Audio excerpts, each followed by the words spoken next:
Hello and welcome to the latest from Hearts Standard. My name is Joel Sked and I'm delighted to be joined by Stel Stylianou. I hope I pronounced that right. It was in my head. Perfect. There we go. Stel is the host of No Choftes, the podcast dedicated to Omonia Nicosia. And thanks very much for coming on, Stel. How are you? I'm great, thanks, mate. Thanks for the invitation and for the benefit of the viewers. I'm based in London, hence the non-Cypriot accent. Yes, you can. I'm sure you can put it on for us if you wanted to. I can try. We are here to preview Heart of Midlothian's Conference League clash with Omonia on Thursday at Tynecastle, 5:45 p.m. kickoff UK time. And when I say preview, just to learn a bit more about Omonia Nicosia. But before we get into that, of course, I have a message from our sponsors who are Good Vibes Giveaways, who are proud to sponsor Heart Standard and offer fantastic prizes to fans of the club.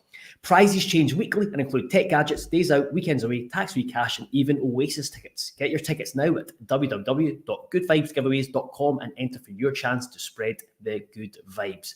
Now, Stel, with that out the way, I, as we discussed off air, and we did your podcast as well, or YouTube show, I did mention that I listened to your show from the weekend where the team lost to one of the Cypriot League's lowly sides. And I suppose the best place to start is, could you give us kind of a brief outline of how it's going with Omonia at the moment and kind of what the expectations were against what the reality is? Well, up until the weekend, we had our own good vibes. But now the thing is with Cypriot football, Joel, is it's very reactionary. And by that, I mean the supporters are very quick to hype up their team when they're doing well. But when they're not doing well, it's sack the manager. These players aren't good enough. Now, we started the season pretty well. Now, I need to take you back a little bit because last season, in fact, the year before, I can go 2 or 3 years with this club in terms of managerial changes. It's been a roller coaster ride. We won the league title in 2021 under Henning Berg. The year after, it was a terrible season. He was sacked halfway through. Neil Lennon came in. We salvaged the season by winning the cup. And we thought, yeah, we can kick on. Lennon's got a very good reputation in terms of his managerial ability anyway. And he was signing players in the summer like Adam Matthews, who turned out to be a very good player for us. He brought in Brandon Barker. I think the less I say about him, the better. Even Gary Hooper came in and he did all right. But it didn't work out for Lennon. And within 7 games, he was sacked. We brought in a guy called Yannick Ferreira, a very unknown head coach that did very well in Belgium.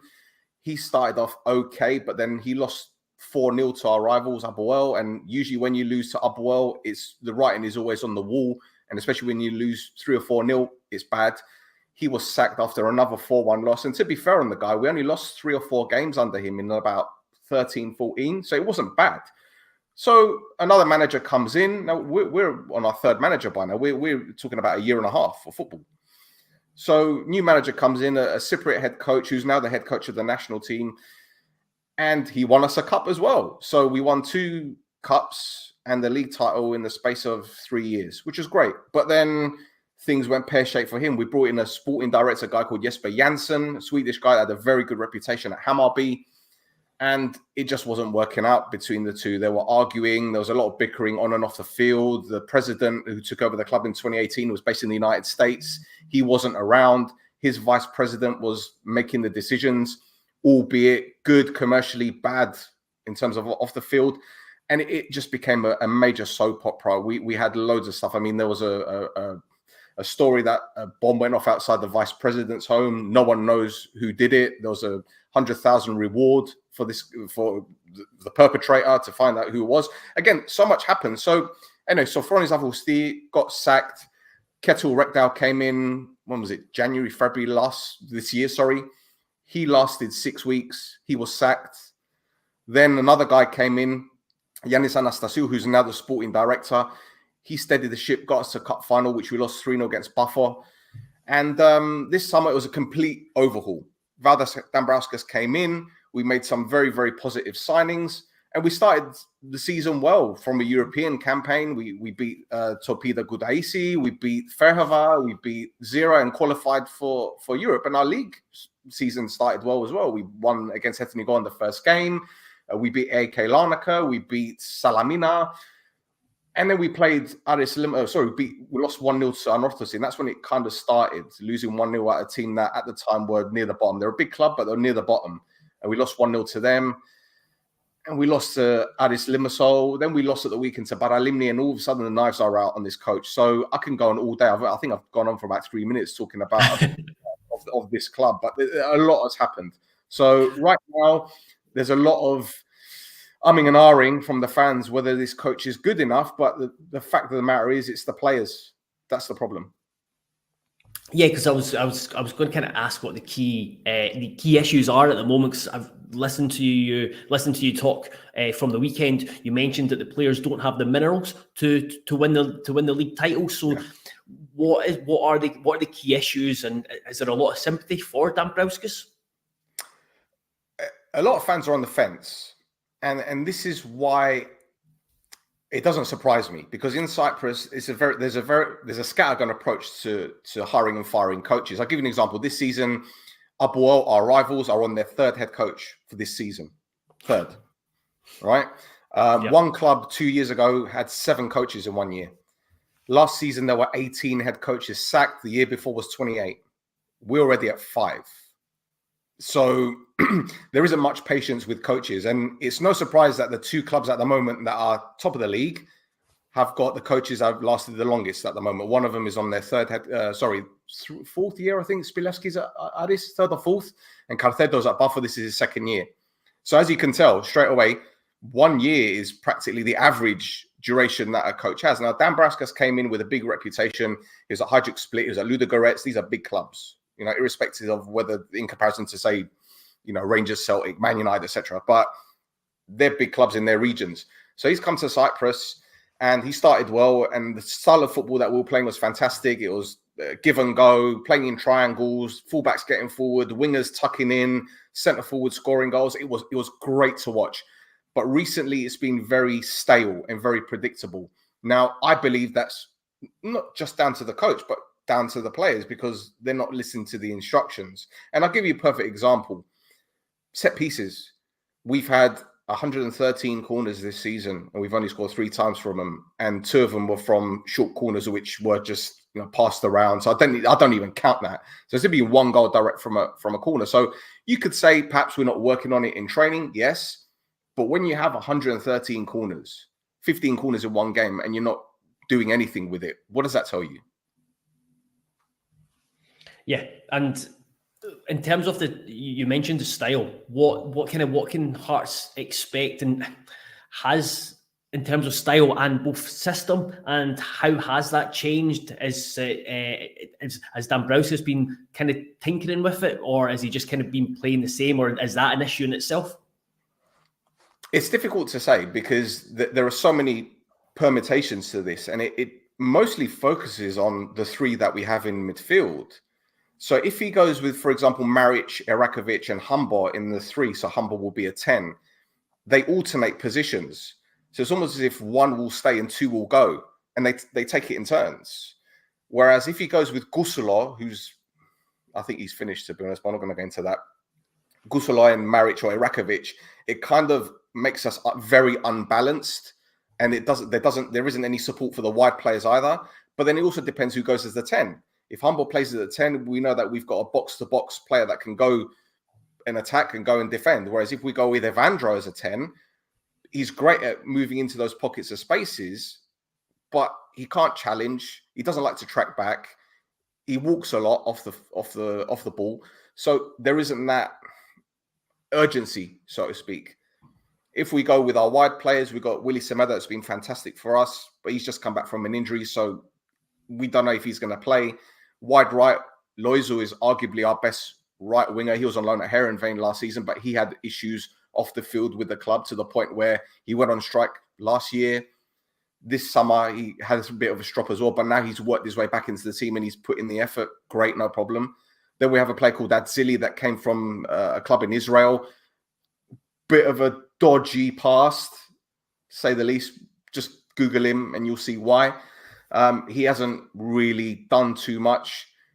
We signed a player on loan called Alium from Hammarby. He was great last season on loan. We brought him back this summer and he's been great for us, but he's not been playing. So again, there has been a little bit of tinkering in certain matches, but the back four has practically been the same all season. There's been one or two changes, mostly due to injuries or suspensions. Fabiano is the goalkeeper. He'll be number one, I think. He's probably been the best goalkeeper to ever play in Cyprus. And when you look at his CV, having played with Casemiro at Porto, you know he's a class act. So in answer to your question, it's been a little bit hit and miss for us this season. To be fair, there's a lot of positives, but at the same time, we're still making the same mistakes, whether it be defensively or just not being clinical enough in front of goal. So I don't know which Omonia is going to show up on Thursday, mate. Really don't. Because that's one thing that when I was listening to you and your colleagues speak from the weekend's defeat, that there was similarities between how Hearts have been this season and how the way you're describing on Omonia, and that it was kind of predictable. It was slow at times. It was struggling to not both kind of create chances and be clinical, and then just a wee bit soft at the other end. Are those issues that have just kind of developed in recent weeks, or has that been kind of concern from the start of the season? This has been an Omonia thing for a few years now, but don't forget, we do have a core group of players that won the league still at the club back in 2021. So you got Fabiano, Gusolo, Hambo, Loizu, Gaguli.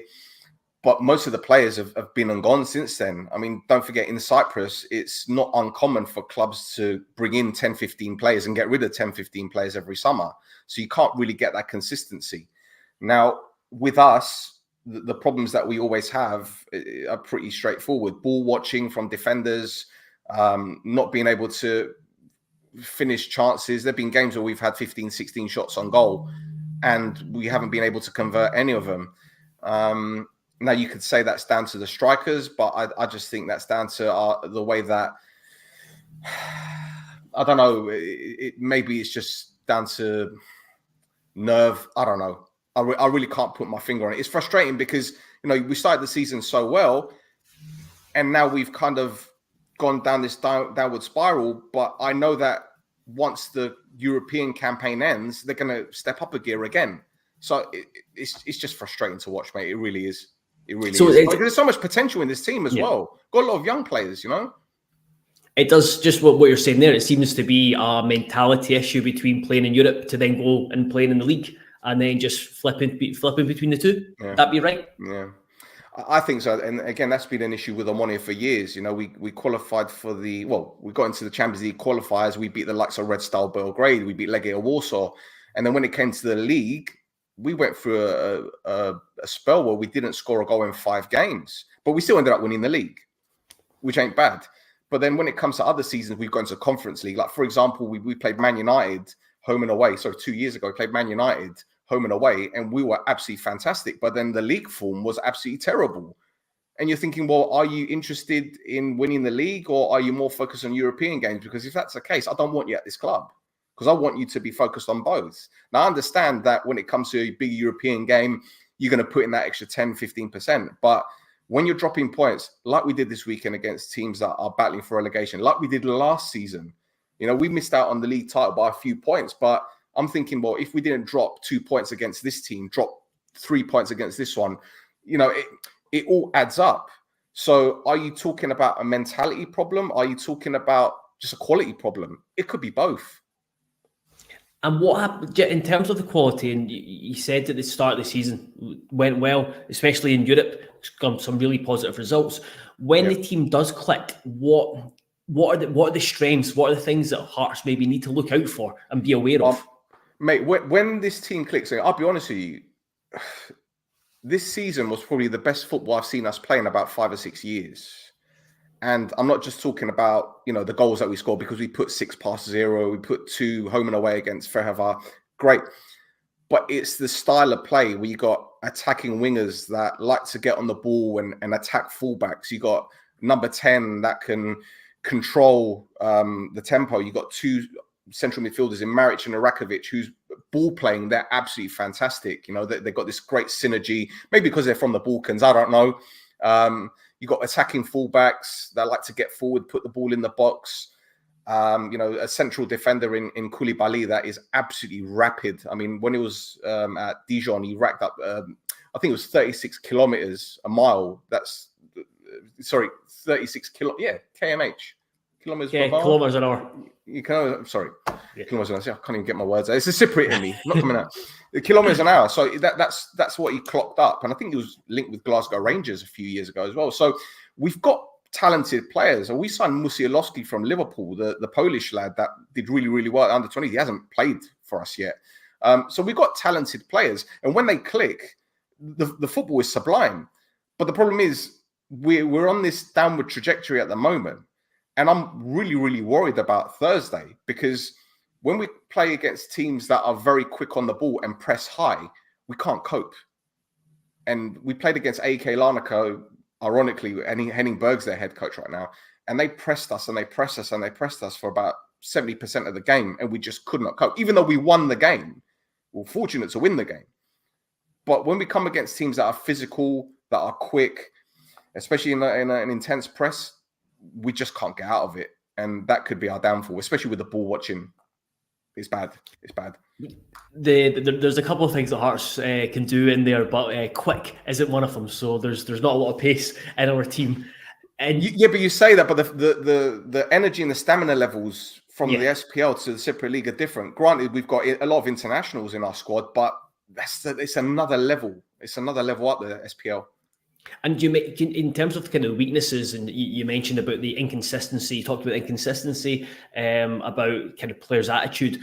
You also mentioned the kind of the balance when we had a chat earlier on, the balance in midfield. That's where Hearts can maybe expose, where you don't have any kind of ball winning midfielders, and especially if Hearts have got creative players that can find space.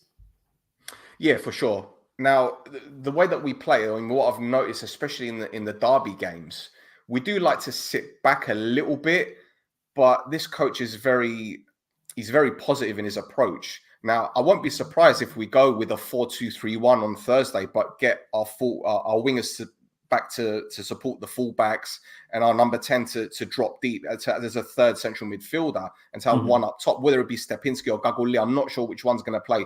If it's Stepinski, you guys will be all right because he's not very quick. He can be lethal in front of goal, can be at times. I mean, this is a guy that's scored in Serie A and Ligue 1, but we haven't seen enough from him. Whereas Gaguli, on the other hand, is absolutely rapid. He can run, he can press, he chases lost causes. He can give any defender a problem because of his pace and his running. But I don't think he's going to be fit for this game. So it probably will be Stepinski. Now, in terms of going back to your question with our midfielders, yes, Irakovic and Maric aren't ball winners. They're very good on the ball and they're very good at releasing the ball at the right time. But at the same time, as I said, defensively, they're not great. So that's probably where we might come unstuck. And also our fullbacks.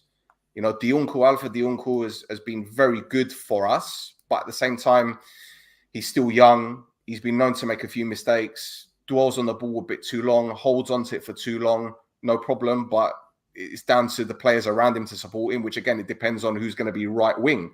If it's Atzili, forget it. You're going to win this one easy. If it's Loizu, it'll be difficult to get in behind him because he likes to track back. Left back is Hamas. He's been ever present this season. Loves to get forward. Defensively, not great, which means that the left winger, whether it be Semedo, whether it be Alium, needs to track back to support him. So again, it just depends on the players. What I will say to Valdas's credit, he always picks the players that complement each other. So he's not going to go with a left winger that doesn't support the left back if he knows that the left back's problem is he's not good defensively. He's not going to pick a centre forward that can't hold up the ball if you don't have the players that around him to make the runs. So it will be interesting to see which Omonia shows up on Thursday. I just hope it's not going to be the Omonia at the weekend, because even though we were on the front foot for most of the game, we got sucker punched and we just could not find an answer to Baralimni, who they got a new head coach as well. So, and what about head coach of the season? And what about the players at Hearts should kind of watch out for? I mean, Philip Lander's one that everyone in Scotland will know because of his time at Rangers. The player who stood out for me was, is Stevan Jovetic, just because of his time in Italy with Fiorentina. Who are the players that Omonia can't do without? Well, Stefan can't play because he wasn't registered for the European games because he signed at the end of the transfer window. And I don't think Helander will play because the reason Helander played at the weekend is because Banayodu, who's the usual centre-back, played for Cyprus the international break. So he needed a bit of a rest. So I think Banayodu will play with Koulibaly, which I've got no problem with because he's a very good defender, a lot of potential.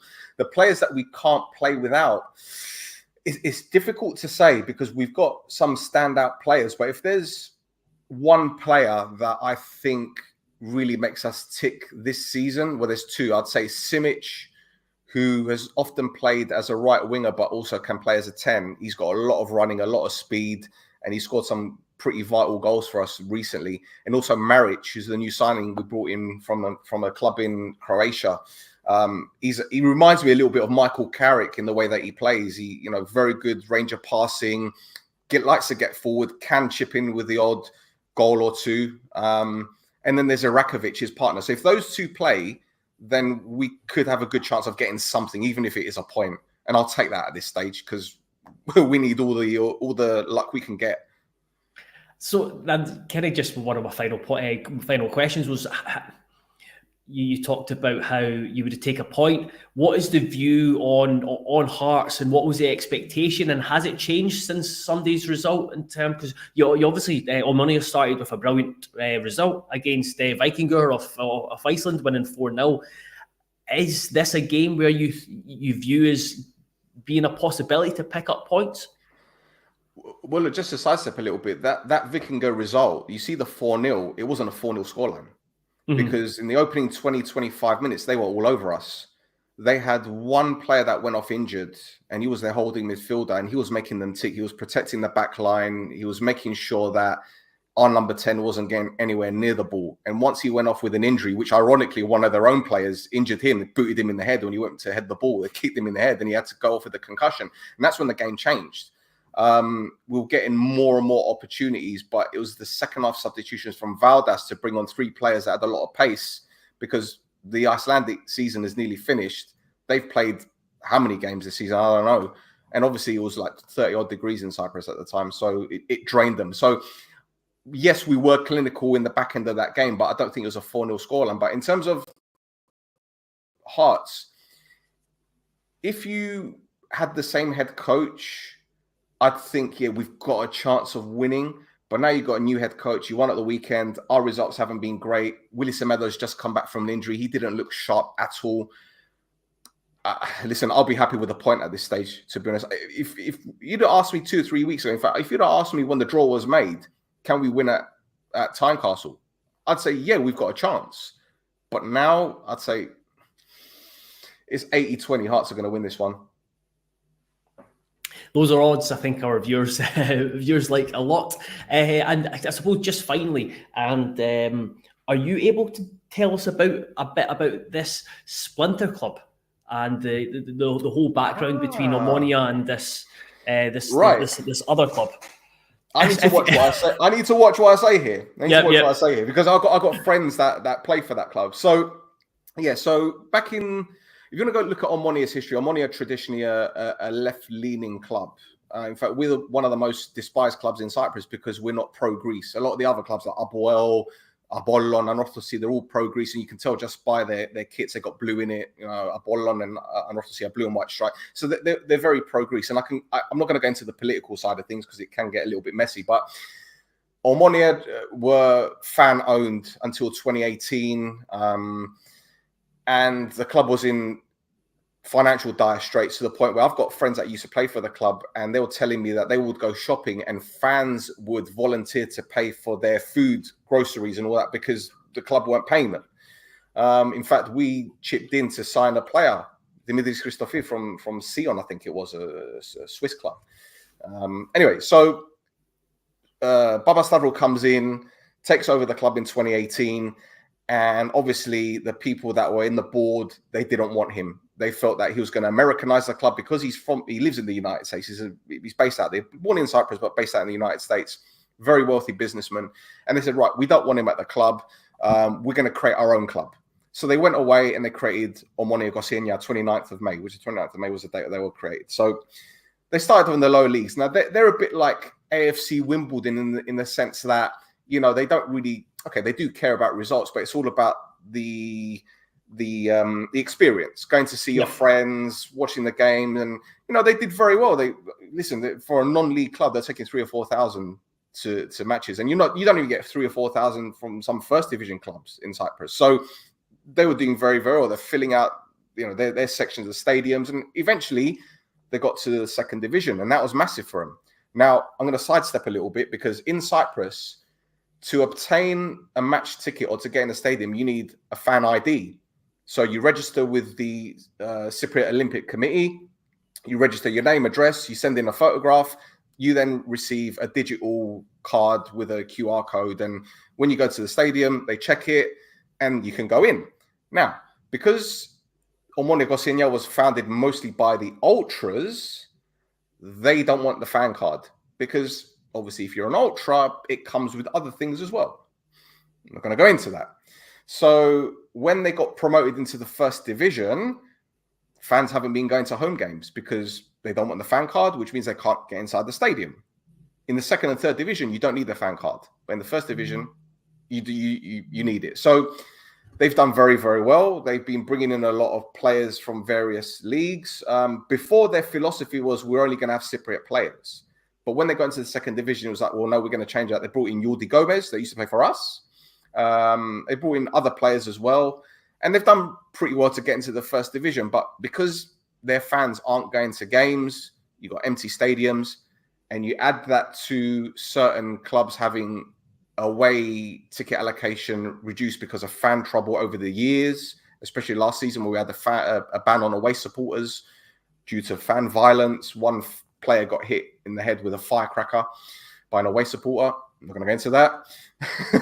So listen, it's an interesting one for that club, but again, their fans are mostly about the experience. And I'll give you an example. Last season, they were in the second division. They were drawn against Anorthosi, first division club in the cup, and they were meant to play in the Ghazi B, which is the national stadium. None of their fans showed up to the game. But what they did, they showed up to the stadium and they erected a big screen and they used the generator of the stadium. And they weren't allowed to. They weren't supposed to, but they did it anyway. But unfortunately, one idiot decided to throw a firework, which actually ended up in the stadium on the pitch during the play. So these things happen in Cyprus. I've got loads of stories. I could go all day about Cypriot football. It's just absolutely bonkers. It's bonkers. Yes, it does sound like a fascinating league. And no, that was fascinating, Stel. And I really appreciate you coming on and giving us the lowdown, the insight on Omonia Nicosia. Two last things from you. Firstly, a prediction, and secondly, can tell us about where fans can find you. Don't do the prediction thing. Okay, my head says 3-0 Hearts. My heart says 1-1. Okay. Will you accept that? I'll accept your head one. And as for the podcast, just go on YouTube and type in NC Network or No Choftes. We also have a Cypriot football podcast called This Is Mappa. That is our kind of match of the day style Cypriot football podcast where we discuss everything that happens in football in Cyprus, which includes the lower leagues and the youth leagues, where last week we had a club fined because a fan attacked the linesman and put a bin over his head. Okay, interesting. Well, I will absolutely pop the details in the description when this goes up. And now I'm curious to find out more about the bin linesman. So absolutely. Stel, thank you very much for joining me. Thank you very much, everyone, for listening. You can go to heartstandard.co.uk and find the usual build up to games. And please do like, share, and subscribe to YouTube because it helps out. Myself and my colleague Craig will be back later on in the week to preview the game or reaction from the game. But until then, thank you very much, everyone, and goodbye.